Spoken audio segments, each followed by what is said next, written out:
Okay, good morning. Let's discuss the z-test for proportion. A lot of hypothesis testing situations involve proportions.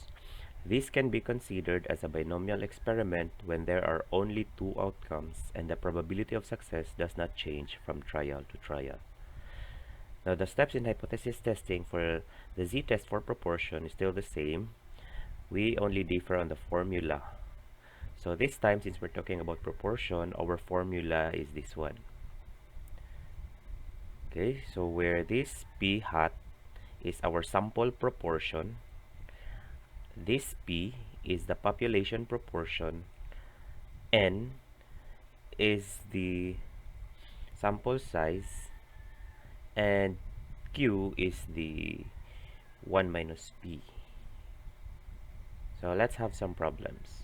So a recent survey done by the Philippine Housing Authority found that 35% of the population owns their homes. So in this case, percentage is given, so it means that we're going to use the proportion. In a random sample of 240 heads of households, 78 responded that they own their homes. At 0.01 level of significance, does that indicate a difference from the national proportion? So again, let's start with our null and alternative hypothesis. So let's have this. At 0.01 level of significance, does that indicate a difference? So with this one, take note that when you say a difference from, there is a difference. So meaning, we will use the symbol not equal. Okay, so since this is proportion, we will now use our P. We're not talking about mean here. So this time we're talking about proportion. So our notation for this time is P, not the population mean mu. So difference. So the proportion is difference or different from the national proportion. What is the national proportion? This 35%. So 35%, you can write it in decimal form or you may have 35%. But for me, it's more convenient if I write this one using the decimal point so that in our computation later on, we'll not convert this one to decimal. So the null hypothesis here is just the opposite. The opposite of not equal is equal.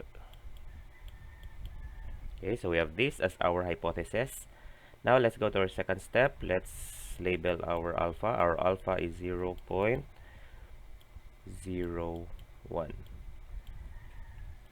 Okay, next. Now take note that our random sample is 240, that is greater than or equal to 30. So 240, which is greater than 30. So it means that this is a z-test.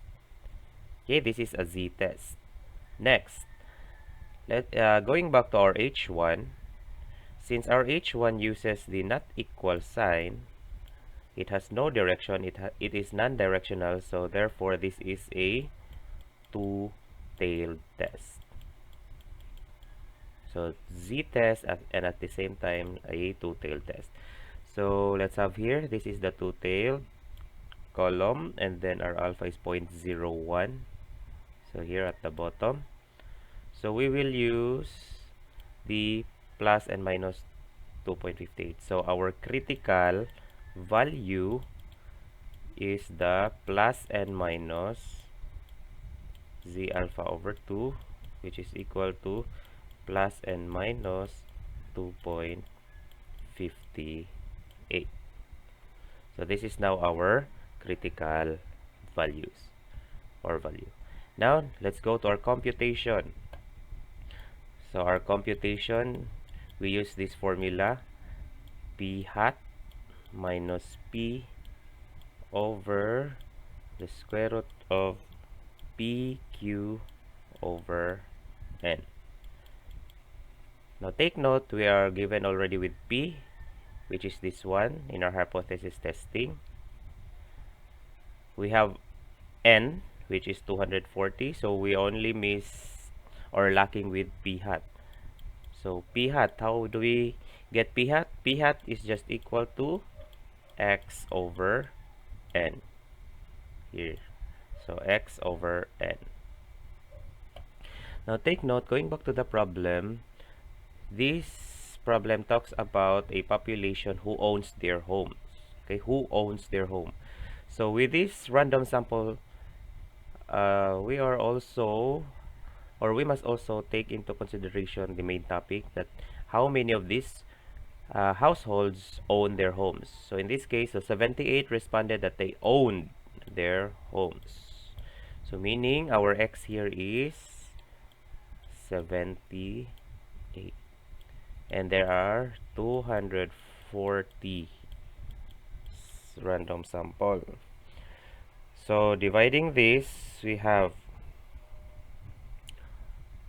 0.33. So let's check. 78 divided by 240, 0.325, or we can have it as 0.33. You can have 2 decimal places, or you can have it as 3 decimal places. So let's have these 2. So 0.33. Now we missed also, or we're lacking also with Q. Q is 1 minus P, not 1 minus P hat. So 1 minus P. So our P is 0.35. Take note, it's 0.35 here. So this is now 0.65. Okay, so let's substitute. P hat is 0.33 minus 0.35 divided by the square root of P is 0.65, 0.35 I mean, 0.35 times 0.65 divided by, what is our n? 240. So let's compute. 0.33 minus 0.35 divided by the square root of 0.35 times 0.65 divided by 240. And the answer is negative 0.65. So it's negative 0.65. Okay, so this time let's go to our decision. So let's just draw. Take note that our critical values are positive and negative 2.58. So we have here the negative 2.58. And the other one on the right side, we have the positive 2.58. Now let's locate negative 0.65. It's here. Negative 0.65. So what is our decision here? Do we reject or accept? We will accept, or do not reject HO, since the computed Z, which is negative 0.65, does not fall within the critical region. No, it does not fall in the critical or within the critical region. So the null hypothesis is not rejected. Okay, so what is our conclusion? Since the question is this does this indicate a difference from? So we can have there is no sufficient evidence to reject the claim that 35% of the Filipinos own their homes. Okay, there is no sufficient evidence to support the claim. So this is to reject the claim, to reject the claim that 35% of the Filipinos owned their homes. So we will not reject this.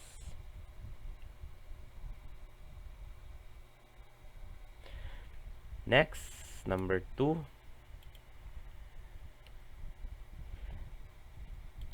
The Professional Organization for Private Colleges and Universities professors reported that more than 17% of professors attended the National Convention in the past year.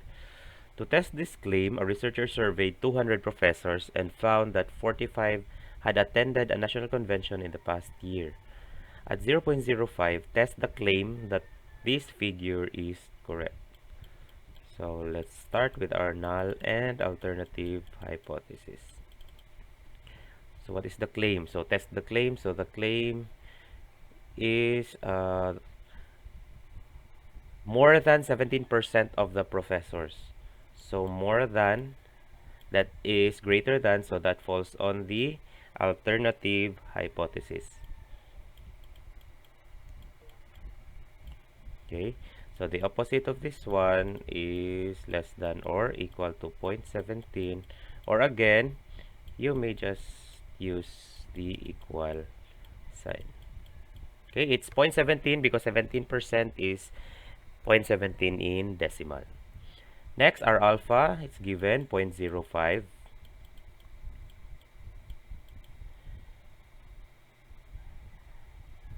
Okay, and next, is this a z test or a t-test? This is z because our n is 200. So meaning this is a z test. And this is a right tail because it uses the greater than symbol in our alternative hypothesis. So this is right tail. So right tailed is here. 0.05 is here. So we have positive 1.645. The critical value is the z alpha. So we have 1.645.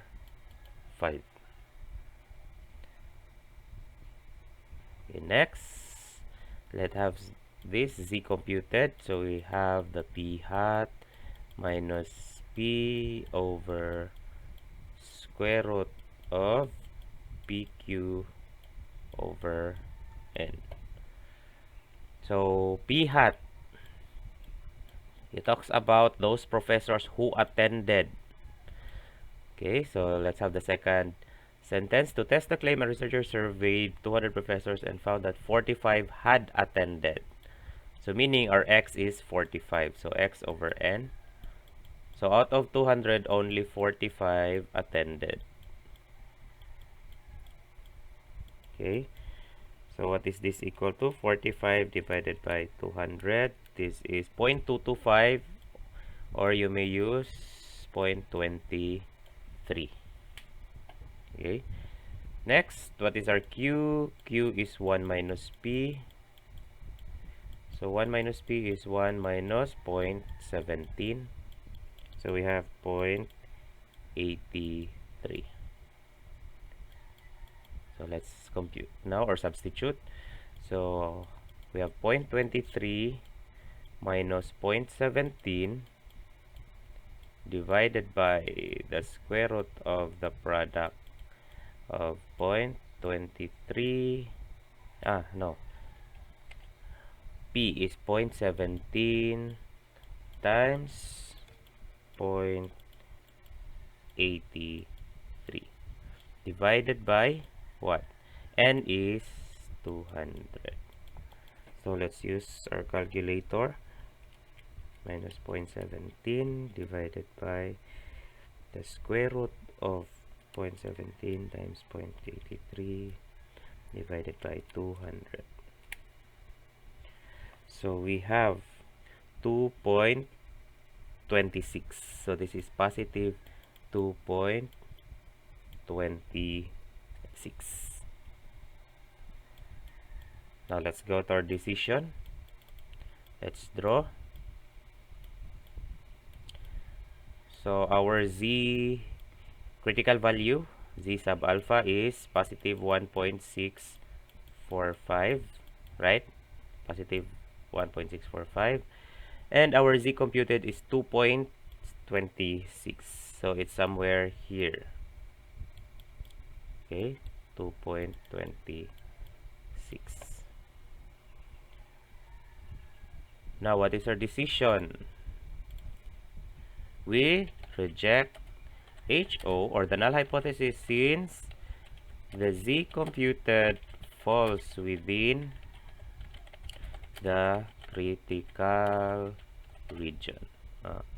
Take note of our z computed, which is 2.26, falls within the shaded region or the critical region. So last, what is our conclusion? So what is our conclusion? You may conclude the HA, or you may have this. There is enough evidence to support the claim that the researchers, or support the claim that more than 17% of the professors attended the National Convention. So actually, this is our claim, or HA, alternative hypothesis. More than 17% attended the National Convention. Now, for the p-value method, just watch my previous video about p-value, and the same conclusion or end decision will be made.